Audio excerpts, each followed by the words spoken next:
Pistetään tästä heti ensimmäisenä tulille, mikä on puolueiden näkemys vapaaehtoistoiminnan merkityksestä kansalaisten ja koko yhteiskunnan hyvinvoinnissa ja elinvoimaisuudessa tänään sekä vuonna 2022. Sieltä sitten en aio nyt tätä sen enempää puheenjohtaa, että olkaa hyvä vaan siinä järjestyksessä kun tulee. Ei kyllä, sä tunne meitä. Laita kello käyntiin. Kannalta esimerkkiä napakasta puheenvuorosta. Vapaaehtoistoiminta on nyt ja tulee olemaan oleellinen osa Suomen yhteiskuntaa. Se on raha-arvosta tavaraa, jota on vaikea rahaksi näyttää. Ja me ollaan ihan systemaattisesti pyritty nyt omassa puolueessa siihen, että koitetaan nostaa sen niin kuin arvoa myös sillä tavalla mitattavaksi, että me voitaisiin siihen satsata enemmän paukkuja, koska esimerkiksi hallitusohjelmaneuvotteluissa pitää olla niin kuin kättä pidempää, että miten yhteiskunta hyötyy. Mutta tämä on yksi meidän 4 sektorista niin kuin auttaa ihmisiä auttamaan toisia ja omaa itseään niin tässä meidän keskustan ohjelmassa. Ja sitten esteisiä konkretiaan muissa kohdissa. Niin, vihreiden mielestä vapaaehtoistyö se on hyvin tärkeä osa suomalaista yhteiskuntaa ollut aina, mutta uskomme, että sen rooli kyllä korostuu, varsinkin kun tänä päivänä on niin paljon yksinäisiä ja vapaaehtoistoiminta on hyvä tällainen yhteisöllisyyden lisääjä ja lisää nimenomaan ennaltaehkäisevästi hyvinvointia, että ei tule yksinäisyyttä ja ei tule syrjäytyneisyyttä, että on ihmisillä toimintaa, jota he kokevat mielekkääksi. Mutta vapaaehtoistyö ei voi koskaan olla kuitenkaan julkisen toiminnan korvike, vaan arvokas lisä siihen nimenomaan tämän ihmisten vuorovaikutusten lisäämisen kautta. Ja sen pitää tulla ihmisistä itsestään, syntyä spontaanisti ihmisten halusta toimia ja vapaaehtoisuudesta. Vapaaehtoistyöllä on tehty myös hyvinkin paljon tärkeää luonnonsuojelutyötä, vesistöjen kunnostustyötä, järvien kunnostusta, virtavesien soraistamista ja kalakantojen hoitoa. Ja totta kai ikääntyvän väestön hyvinvointia edistää se, että jos on vanhuksille ystäviä, jotka auttaa heitä ulkoilussa ja käyvät heidän kanssaan rupattelemassa. Hyvin tärkeä arvokas lisä meille kaikille. Sä voit ottaa sen. Mä luulen, että kokoomuksen kanta ja kaikkien meidän kanta on tässä aika lailla yhteneväinen.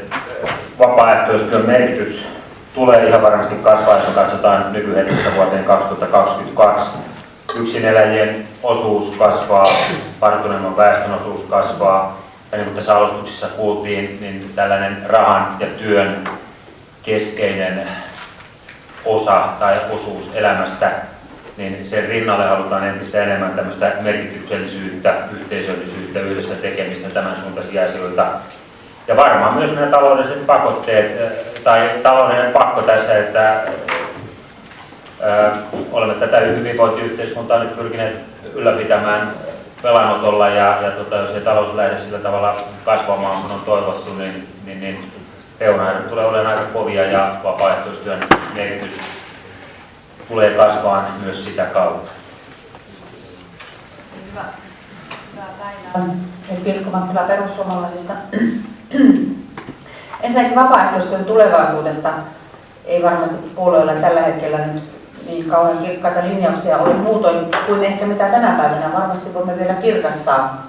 Ja uskon, että kaikki, jotka olemme tuossa vapaaehtoistyöryhmässä eduskunnassa, niin haluamme juuri niitä asioita, mitä tänään on jo tuotu esille, mutta myös varmasti tässä paneelikeskustelussa, eli sitä lainsäädännön selventämistä, koska sitä vartenhan meidät on eduskuntaan äänestetty, että olemme siinä lainsäädäntötyössä ja ajamme asioita eteenpäin. Eli sitä kautta vain haluan nyt kertoa, että vien nämä terveiset eduskuntaryhmälle, puolueelle, kun nyt ollaan tulevia hallitusohjelmia kirjoittamassa varmaan joka puolueessa.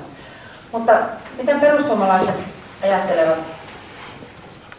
Mä otan 2 sanaa, voisin ottaa montakin sanaa, mutta mä otan 2 sanaa edellisestä eduskuntavaaliohjelmasta, eli siellä on sitaatissa voimaa paikalliskulttuurista. Ja mä mielen kulttuurin hyvin monella tavalla. Ja mä haluan sitä kautta sanoa, että se varmaan se yhteisö ja yhteisöllisyys ja millä tavalla pystymme sitä tukemaan on perussuomalaisille ihan arvokas asia.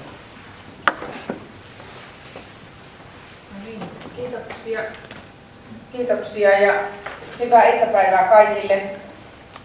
Olen Riitta Myller sosiaalidemokraattisesta eduskuntaryhmästä ja haluan ihan myöskin alkuun sanoa sen, mikä täällä nousi keskusteluun, että millä estetään se, että sitten tavallaan näitä julkisia palveluja ei korvata tällä vapaaehtoistyöllä, kun vapaaehtoistyö pitää lähteä nimenomaan vapaaehtoisuudesta ja siitä, että ihmiset saa siinä elämän sisältöä. Sitä ei voi määritellä sellaisen toiminnan kautta, mikä liittyy sitten julkisen toiminnan sääntöihin ja velvoitteisiin. Tässä mielessä en lähde siitä, että hyvinvointivaltion tiettyjä osia ikään kuin korvataan vapaaehtoistyöllä, mutta kuitenkin niin, että vapaaehtoistoiminta voi tukea niin kuin julkisia tehtäviä ja tuoda siihen sellaista lisää, mitä ehkä niin kuin tämän niin kuin julkisen toiminnan kautta ei saada ja joka nimenomaan pohjautuu joko tämmöiseen järjestelylliseen toimintaan tai siihen, että ihmiset haluaa sitten eri tavalla liittyen tehdä tätä vapaaehtoistyötä. Itsekin pitäisin tärkeänä, että tässä nimenomaan korostus yhteisöllisyys. Se, että ihmiset kokisivat yhteisöjen kautta sen oman toimintansa merkitykselliseksi. Ja uskon, että sitä kautta myöskin sitten se paras kiitos itselle tulee, koska on ryhmässä, jonka kautta pystyy vaikuttamaan asioihin.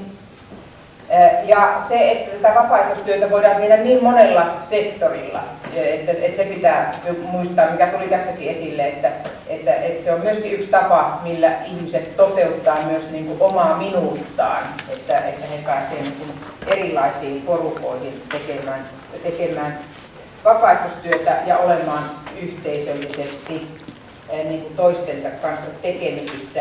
Mutta mun mielestä nämä niin sanotut korjattavat asiat tulee tosi hyvin esille tässä vapaaehtoistoiminnan kehittämisen esteet ja kehittämistarpeet siellä, missä mennään yli 70% niissä ongelmakohdissa ja useinhan ne liittyy siihen määritelmään, mikä on se vapaaehtoistyön määritelmä, miten korvauksia voidaan antaa ja näin poispäin. Et nämä on kyllä itsekin järjestössä mukana olleena, tiedän, että nämä on tärkeitä korjattavia asioita.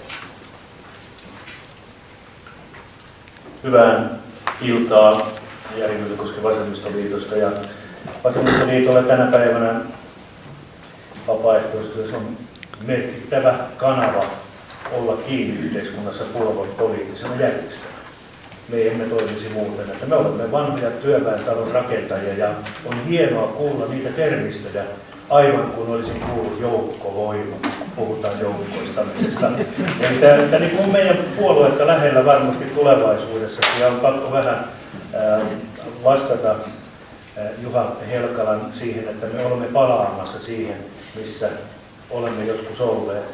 Vasemmistoliitossa ollaan jo siinä tulevaisuudessa sosiaalinen median kautta.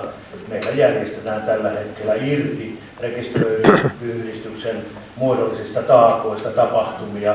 Vasemmiston nuoret myös, sanotaan me omissa kunnallisjärjestössämme, jo elämme sitä tulevaisuutta niin, että emme ole enää sen rekisteröidyn yhdistyksen takana. Siellä on tulevaisuuden haasteet ja uskon, että me olemme tässä kaikki samaa mieltä, että meidän tulee pystyä hakemaan ne rajat, missä on, ja uskon, että ne lähtee sieltä verottajan, että missä se 8500 on, niissä ei tarvitsisi, jos sen rajan alapuolelle jäädä liikevoitossa, niissä yhdistyksissä ei olisi mitään esteellisyyttä työttömienkin olla siinä toiminnassa mukana. Eli TE-keskuksilta leikataan niin sanotusti kynnet siltä osin pois, että ihmiset, jotka ovat työttömiä, ja kun tulevaisuudessa ja tässä hetkessä työttömille pitää antaa kaikki mahdollisuudet toimia vapaaehtoistyössä, koska se on heille henkisen pääoman, voi pitää omaa ammattitaitoaan yllä tai oppia jotakin uutta, mikä mahdollistaa työllisyyden. Ja se on tulevaisuuden haaste. Mä uskon, että verottajan ohjeisto yksinkertaistetaan sitä, että jos ei sen toiminnan liikevoitto ylitä sitä 8500 ja sitten verottajalla muuten on siellä, että tansseissa voit olla järjestysmiehenä, urheilutapahtumissa. Nämä pitää vaan kristallisoida ja tulevaisuus on vapaaehtoistyön. Aina voisi sanoa, että puhutaan jo ja lehviä tiputellaan polulle. Kiitoksia. Ulla-Mari Niiniluus, ruotsalainen eduskuntaryhmä. Kun kysyt, että minkälainen se vapaaehtoistyö on vuonna 2022, se oli. Joo.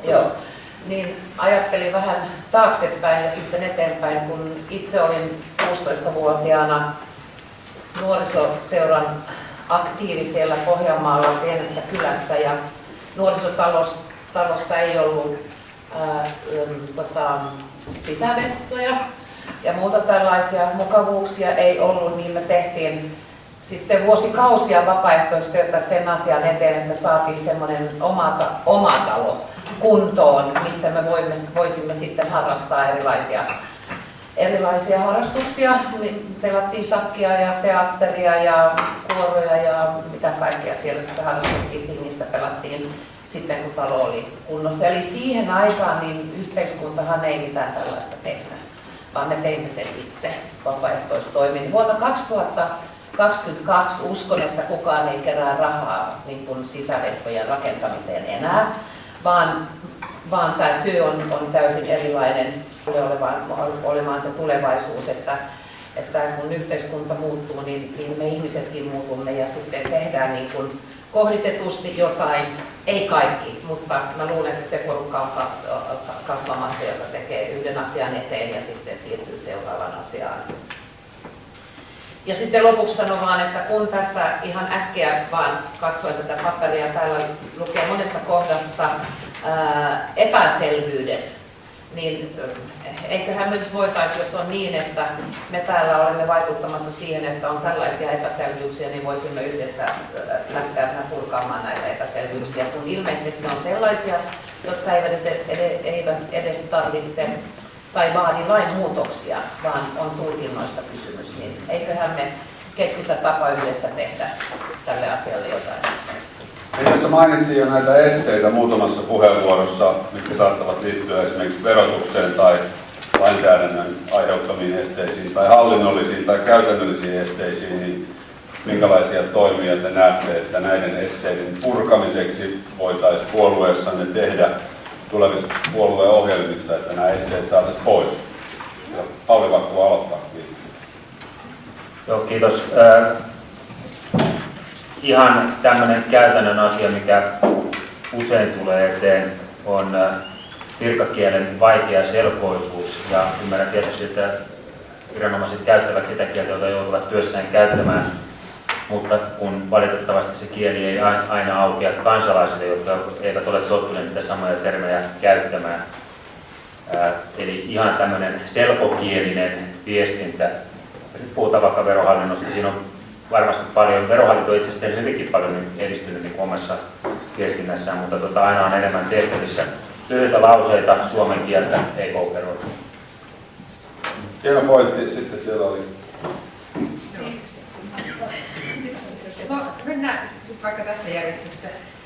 Niin, kyllä nämä verotukseen liittyvät asiat sitten, esimerkiksi just tämä, mikä otettiin esille, että miten sitten työttömiä rajataan esimerkiksi tekemästä vapaaehtoistyötä, kun voi ajatella, että sehän on juuri sitä aktivointia, mihin pitäisi kannustaa. Ja sama on sitten nämä kolmannen sektorin järjestöt, että minkälaisia rajaisia sitten pidetään sitten elinkeinoelämään. Että näiden pitäisi olla selkeitä niin, että toimijat ymmärtävät ja sitten, että se kannustaa myöskin se säädöspohja ihmisiä toimimaan vapaaehtoistyössä. Että tässä totta kai siis niin kuin tiedätte hyvin varmaan arkielämästä, että siinä tulee joidenkin palveluyritysten kanssa joskus probleemeja, mutta nämä pitää pyrkiä sitten katsomaan järkevällä tavalla niin, ettei ne estä vapaaehtoistyötä. Ulma ja Kiitos. Minä tarkoitin sillä mitä minä sanoin, ja totta kai voidaan meidän puolueiden ohjelmiin laittaa ja sillä tavalla edetä, mutta se on aika hidas tapa. Se kestää aika kauan ennen kuin puolueiden ohjelmat on niin kuin toteutettu, ja minä ajattelin lähinnä sitä, että kun näyttää siltä, että ollaan aika yksimielisiä näistä ongelmista ja että on tulkintoja, jotka eivät ehkä vastaa sitä, mitä mieltä me olemme täällä, esimerkiksi näitä työttömien mahdollisuuksista, niin me voidaan vaikka kirjallisen kysymyksen kautta tai jotain muuta kautta yli puoluerajojen lähteä yrittää purkaa näitä. Sitä mä lähinnä tarkoitin, että totta kai puolueohjelmiin, mutta sitten odotatte kyllä muutaman vuoden ennen kuin jotain toteutuu. Okei, Anne Kalla. Niin, kiitos.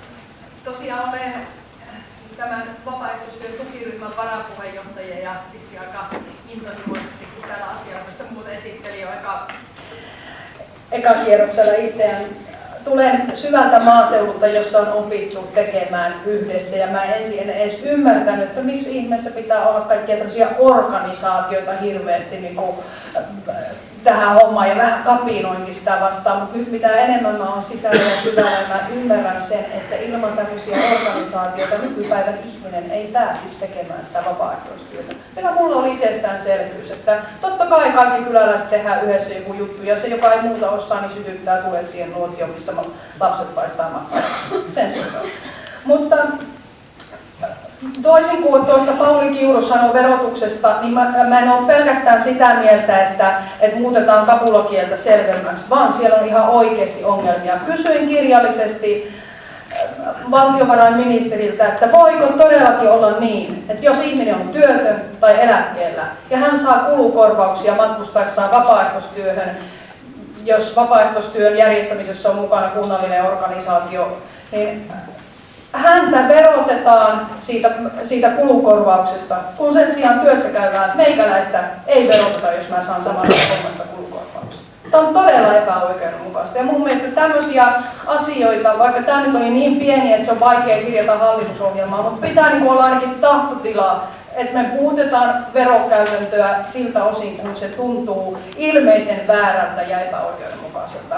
Toinen asia, mikä mun mielestä pitäisi saada hallitusohjelmaan, että me voitaisiin edistää vapaaehtoistyötä, on se, että selvennetään näiden niin sosiaalisien etuuksien kohta niin että kirjataan esimerkiksi työttömyysturvalaki, että työnhakijalla, joka palkatta työskentelee yrityksessä tai sellaisissa tehtävissä, jotka yleisesti tehdään työsuhteessa tai yritystoimintana, ei ole oikeutta työttömyystukeen, ellei voida osoittaa, että hänen työnsä täyttää yleishyödyllisen vapaaehtoistoiminnan tunnusmerkit.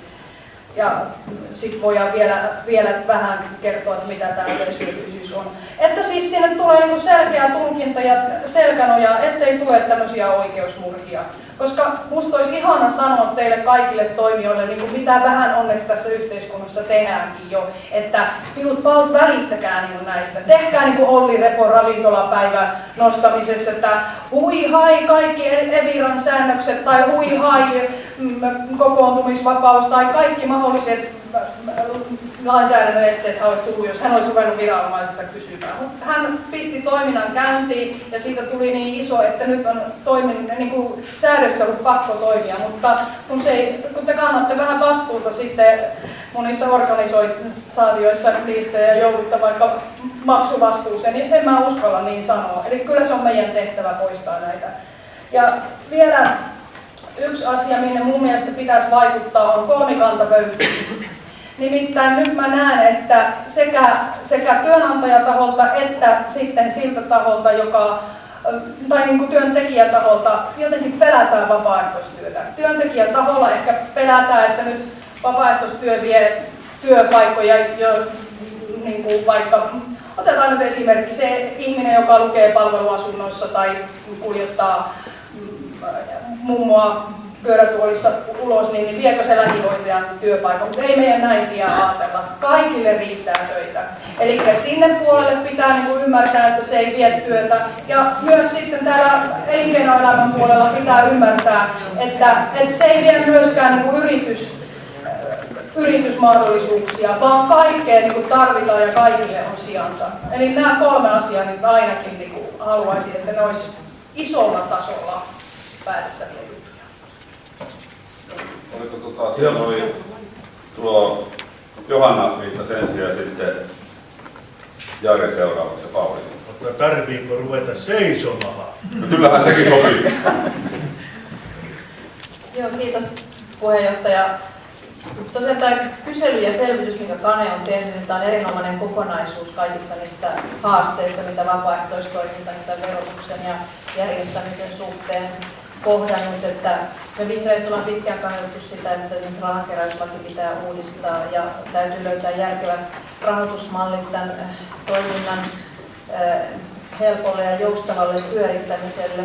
Ja kaikki nämä kysymykset, mitä tässä selvityksessä on koottu, niin mä toivon tosiaan, että Risikko polkaisee nopeasti pystyyn työryhmään, niin me saadaan nyt seuraaviin hallitusneuvotteluihin ihan konkreettisia ehdotuksia esimerkiksi joukkorahoituksen edistämiseksi. Mutta mä näen, että kunnillakin on tässä oikeastaan iso rooli ja vastuu siinä, että he järjestää järjestöille tiloja ja mahdollisuuksia ja että ylipäänsä löytyy tietoa, että on tietoportaaleja, että miten ihmiset voi osallistua. Kunnat voi myös järjestää vapaaehtoisiksi halukkaille vaikkapa koulutusmahdollisuuksia, mutta sitten taas toisaalta tietysti vapaaehtoistyö, kun se pohjautuu vapaaehtoisuuteen, niin siinä ei voi olla sellaisia vastuita ja vaatimuksia, mitä normaalissa työsuhteessa on. Ja itse asiassa Anne puhuikin hyvin jo tästä työttömien osallistamisesta, että totta kai työttömien pitää voida niin halutessaan tehdä vapaaehtoistyötä. Mutta toisaalta pitää olla hyvin varovainen siinä, että kun työttömille on sitten myös vaikkapa työharjoittelua ja tällaista muuta vastaavaa, että ei saa sen mennä nämä niin rajapinnat sekaisin, että työttömienkin pitää myös päästä ihan oikeisiin töihin työllistymään. Ei me voida myöskään ajatella niin, että työttömät sitten tekevät aina vaan pelkästään vapaaehtoistyötä, mutta jos he kokevat sen mielekkääksi, niin se pitää olla heille mahdollisuus. Vapaaehtoistyö pitää olla ihan jokaiselle mahdollista. Sitten oli Jari. Pakko sanoa, että vaikka me olemme hertaisen yksimielisiä siitä, että eihän tässä nyt lakeja tarvitsisi muuttaa, kun monet on vain asetuksen tai tulkinnan takana, niin se vaan on valitettavasti sillä lailla, että kansanedustaja on aika alaston ja aseeton virkamiehen edessä. Se jää kirjallisten kysymysten tekemisen tasolle, vetoomukselle ministeriin. Ilman lainsäädäntöä näitä asioita ei kerta kaikkiaan pystytä muuttamaan. Ja siinä mielessä en olisi yhtään pahoillaan, tai harmittelen, että niin tuossa kansanedustajakauteni alussa tullut tehtyä lakialoitetta siitä, että vapaaehtoistyölle olisi laadittu erillinen lainsäädäntö siinä vaiheessa, kun Arhimäki vielä oli kulttuuriministeri, niin se olisi tarvinnut tehdä näin nopeasti minua ministeri Kiuru, että nyt olisi se hetki, kun erässä vapaaehtoisseminaarissa olimme, mutta näytti, että tämä niin kuin työ on lähdössä hyvälle tolalle ja toivotaan tosiaan, että seuraava hallitus pystyy tekemään niitä lainsäädännöllisiä uudistuksia, joilla selkeytetään niitä rajoja ja mahdollistetaan todellakin niin työttömien kuin kaikkien muidenkin. Mun mielestä tällä hetkellä verottajan ohjeisto on aika selkeä. Kysymys on enemmänkin, suurempi riski tulee juuri siltä puolelta, että missä on se työttömän ihmisen häntä eheyttävä vapaaehtoistyön raja. Ja siihen pitää todellakin niin pureutua. Ja mun mielestä tässä on käytetty niin hyviä ansiokkaita puheenvuoroja juuri sen asian tähdentämiseksi. Minä en pelkää sitä, että vapaaehtoistyö vie työpaikkoja kuntasektorilta. Työttömyys, jossa on paljon työttömiä, niin näillä työttömillä teetetään niiden kuntien palkkatöissä olevien ihmisten työtä. Se on ehkä se, mitä nyt enemmän pitää valvoa, kuin se, että ollaan kovinkaan huolissaan siitä, mikä on vapaaehtoistyön osuus, jos me puhutaan, että työmarkkinoilta viedään työpaikkoja. Tuli Pauli Kirkko. Joo, kiitos. Tässä on muutamaan otteeseen tulevasta hallitusohjelmasta puhuttu. Tämä nykyinen hallitusohjelma on liitteeneen lähes 100 sivua ja on toivottu, että se seuraava olisi sitten huomattavasti lyhyempi. Jos se on lyhyempi, niin silloin se täytyy tietysti kiteyttää hyvin paljon tarkemmin, mitä se on. Ja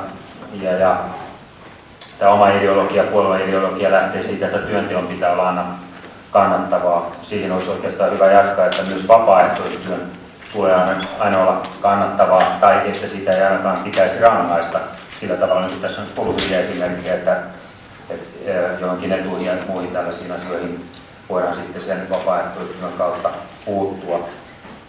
Alustuksissa tuli tästä tilanteesta, että syrjäytyneet tai syrjäytymisuhan alla olevat eivät välttämättä tee vapaaehtoistyötä, vaikka heillä ehkä olisi aikaa enemmän. Mulla on vähän sellainen tunne, että ei perustu oikeastaan mihinkään muuhun kuin tämmöiseen tunteeseen, että on ihmisiä, jotka pelkäävät organisaatioita.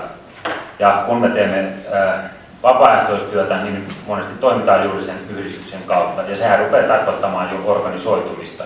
Ja silloin mennään sellaisiin asioihin kuin kirjallinen viestintä, kokouskäytännöt ynnä muut asiat.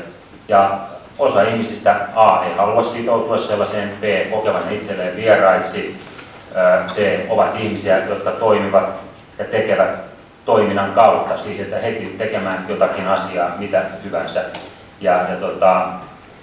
Tässä on tullut ilmi, että tämän suuntainen vähän niin kuin ad hoc toiminta varmaan tulee lisääntymään. Pidän itse siitä aika paljon. Mulla on jotain omia juttuja, mistä mä en hirveästi edes puhu vapaaehtoistyön tyylistä, lähinnä siis niin kuin ympäristön siistinä pitämiseen. Ja ei siinä tarvita mitään organisaatiota eikä kokouksia eikä pöytäkirjoja.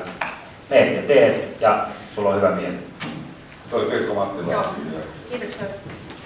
Kiitoksia. Tässä eduskunnan vapaaehtoistyöryhmässähän on Sanna Lauslahden ja Anitan ansiokkaalla johdolla tehty paljon minun mielestäni jo pohjustavaa työtä sille, että minkälaista lainsäädäntöä tässä tarvitaan ja nämä esimerkit myös kertovat siitä, että minkälaisia tulkintoja esimerkiksi sitten tuloverolainsäädännön puolella on. Mutta itse ajattelen sitä, että meidän tulisi olla, tai siis ei tulisi olla, tai ainakin mahdollisimman vähän niin sanotusti järjenvastaisia esteitä. Että mikä meistä tuntuu järjettömältä, niin se pitää selvittää, että miksi joku asia on niin järjetöntä. Tai että jos vaaditaan hygieniapasseja, tulityökorttia, järjestysmieskorttia ynnä muuta, että lähdettäisiin sitten miettimään, että miten nyt voitaisiin sitten hankkia näitä kortteja tai passeja vaikkapa niille työttömille. Minusta ne eivät monen vuoden kursseja kuitenkaan ole, että tuntuisi, että se kynnys sellaiseen tulisi olla matala ja ymmärtääkseni tätä myös Paltamon työllisyyskokeilussa on jonkin verran tehty, en ihan tarkkaan tunne sitä. Mutta vielä kolmas, että ei saisi olla sitä järjenvastaista tulkintaa olemassa. Mä ajattelen itse urheiluseurojen kautta, koska mä oon paljon urheiluseuroissa ollut mukana ja sitä kautta vaikka se vapaaehtoistoiminta, paljon siellä on sitten sitä vapaaehtoistoimintaa. Eihän urheiluseuroihin varsinkaan pieni maalaisseuroihin ihminen työllistyy, ei siellä ole kilpailemassa työvoimasta eikä siellä ole kilpailemassa työmarkkinoilla. Ja jos ajatellaan vaikkapa jotakin tämmöistä, niin kuin Pauli Kiuru otti esille, että matalan tason tai tämmöisen matalan organisoitumisen toimintaa, joka ei vaadi byrokratiaa, että se työtön on sitten vaikka siellä urheiluseurassa latu- tai kuluradatalkossa tai myymässä makkaraa, mikä voi olla hänelle niin kuin todella mukava tämmöinen iltapäivän tai tämmöinen säännöllinenkin ajanviete tai työ tai vapaaehtoistyö osallistuminen, niin ei siihen saisi minun mielestä tulla sitten semmoista tulkintaa, että no, tämä verrataan johonkin työtuloon tämä korvaus, mitä siellä ehkä sitten saa, kun syö sitten talkoitten päälle ne talkoomakkarat. Ihan pienellä lisäyksenä, kun jäi sanomatta, niin kyllä tosiaan Pauli tuossa toisen esille, mutta ei varastunut puheenvuoroa, niin täytyy todeta, että kyllä tässä maassa niin paljon tienvarsia puhtaana pidetään vapaaehtoisvoimin. Tässä maassa kutsataan niin paljon pihoja, tehdään niin paljon lumitöitä, tehdään juuri niitä töitä, mistä oikeastaan yhteiskunnassa pitäisi olla tai on ennen tehty työnä. Eikä meitä silti pelota, että vapaaehtoistyö vie jonkun työn. Mä uskon, että meillä on paljon sellaisia töitä, että me emme enää tässä yhteiskunnassa suostu tekemään sitä sillä palkalla, jota siitä maksetaan. Ja eikä sen takia on ollut aika helppoa, että yhdistykset saavat sitä kautta voimavaroja. Mutta että vaikka tuossa puheenvuorossani sanoin, että me olemme jo elämme sitä uutta järjestäytymättömän vapaaehtoistyön maailmaa, niin täytyy sanoa, että se kymmenien miljoonien eurojen talous, jota vapaaehtoisjärjestöt tällä hetkellä pyörittävät, enkä tarkoita tässä isojen urheiluorganisaatioiden vapaaehtoistyötä, en HPK:ta Hämeenlinnasta, jossa pyörii valtavasti rahaa, vaan se, kuinka paljon EU antaa rahaa vapaaehtoistyölle tässä maassa.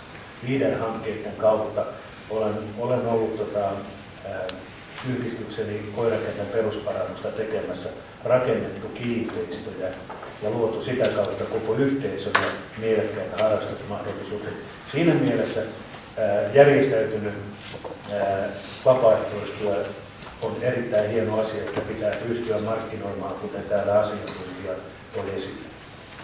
Jos minäkin tässä otan vielä sellaisen puheenvuoron, mikä mielestäni niin kun heijastaa sitä, että sama työ silloin kun se tehdään vapaaehtoisena, niin on ihan eri työtä kuin silloin kun se on työtyötä.